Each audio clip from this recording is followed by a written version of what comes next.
David Buckland is a designer, artist, filmmaker whose lens-based works have been exhibited in numerous galleries in London, Paris, and New York, and collected by the National Portrait Gallery, London, the Centre Georges Pompidou, Paris, the Metropolitan Museum, New York, and the Getty Collection, Los Angeles.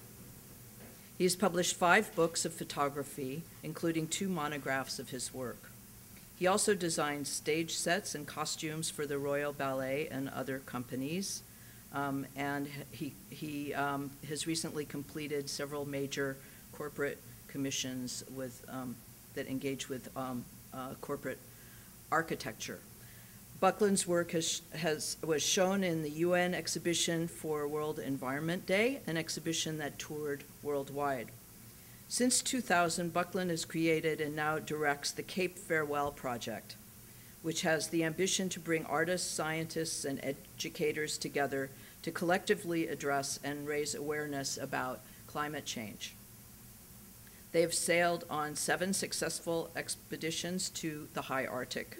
The expeditions have yielded a range of outcomes, including a major exhibition, the publication of a book, Burning Ice, Art and Climate Change, a BBC broadcast of the film Art from the Arctic, and an international exhibition on art and climate change. You can see why we chose him to be our keynote speaker this morning. Buckland continues to make and exhibit artworks. In 2007, he projected onto the Gehry stage, Millennium Park, Chicago, an hour-long video work, Arctic, made in collaboration with the sound artist, Max Eastley.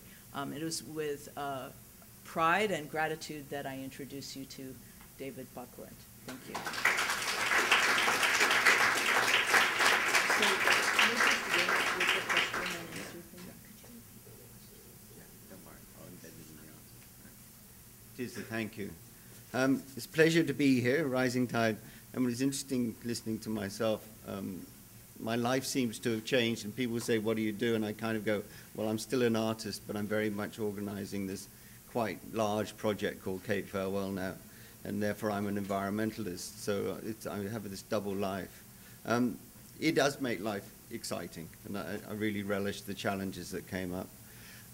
We have been up to the Arctic 7 times. 2 of those have been education expeditions. So far, I think we were counting up the other day, sort of something in excess of 70 major artists have been part of the Cape Farewell project.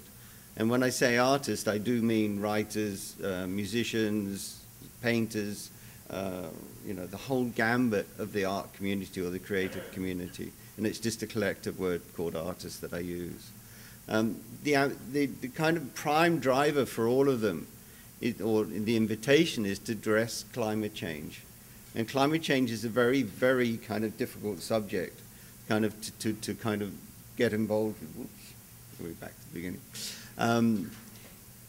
If you kind of walk outside now today, there are no real signifiers that actually say there is a problem with climate change. We're totally reliant on the scientific community to say, wait a minute, there is a big problem. And it's a very unique point in sort of civilization growth that we're actually having to address something that at the moment is, for most of us, a completely abstract concept. So therefore, to ask an artist to kind of get involved and sort of find some way of translating this or making this concern real is the challenge that we give to everybody as part of Cape Farewell. Now, just going to, most of the work, most of this talk is going to actually talk through how those artists have attached themselves to the problem and found quite amazing and creative solutions. But we, in a way, I really want to first establish why it's a problem. So I'm going to do a little bit of science that is going to be kind of very, very simple, but actually I do want to say, wait a minute, this is why we are all engaged. And 8 years ago, I was working from pure curiosity. I started working as artistic in curiosity to actually work with climate scientists. And at that point, climate change wasn't on hardly anybody's agenda. And the problem was that they were talking in a language of graphs, which is pretty much here, and they couldn't get the public engagement. So why I set up Cape Farewell was almost to create a new language that we could talk to the public with that actually addressed the issue of climate. But everything we do is we follow the science. So that every expedition we lead, there is a reason why we're up there, and it is the scientists we're working with. And we embed the scientists with the creators, and then that conversation then starts.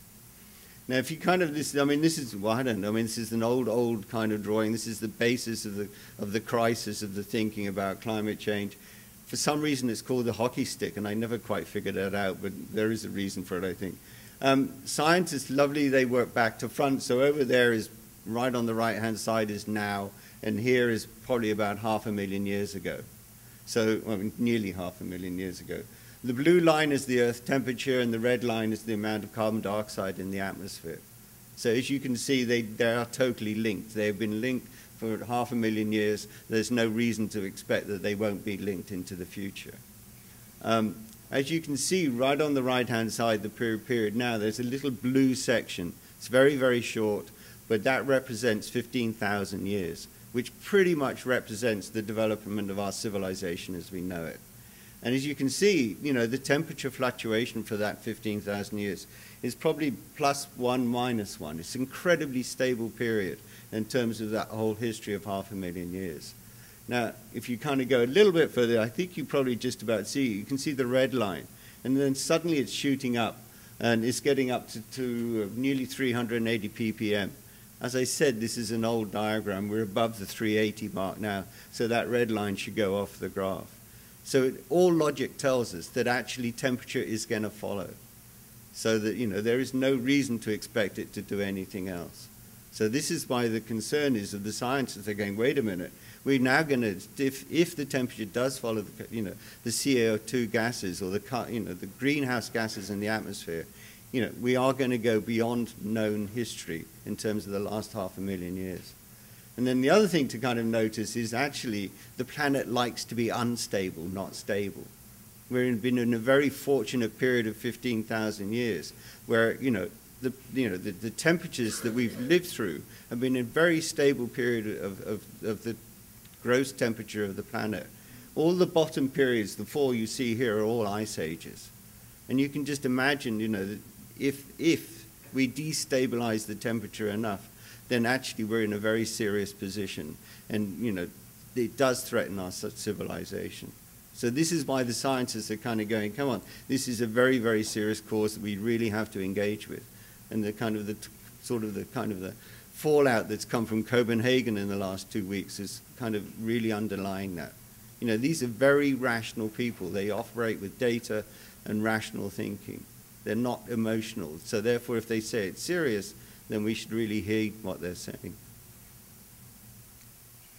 Why we go where we go. Spitsbergen, as you can see, is pretty much at the top. It's about 700 to 800 miles from the North Pole. What you're seeing here is a sea temperature map. So as you can see, that if you follow the red lines through the yellow up past the Gulf Stream into the Norwegian current, you can actually sail up to Spitsbergen. It's the closest place on the planet where you can get to the North or even the South Pole. And the only reason you can do so is because of this warm current going forward. And it's understanding these kind of major drivers of sort of nature's way of stabilizing the planet that would, this is what we're engaged with. And the reason we're up there is there are kind of 3 major players in place here. First of all, the Norwegian current or the Gulf Stream.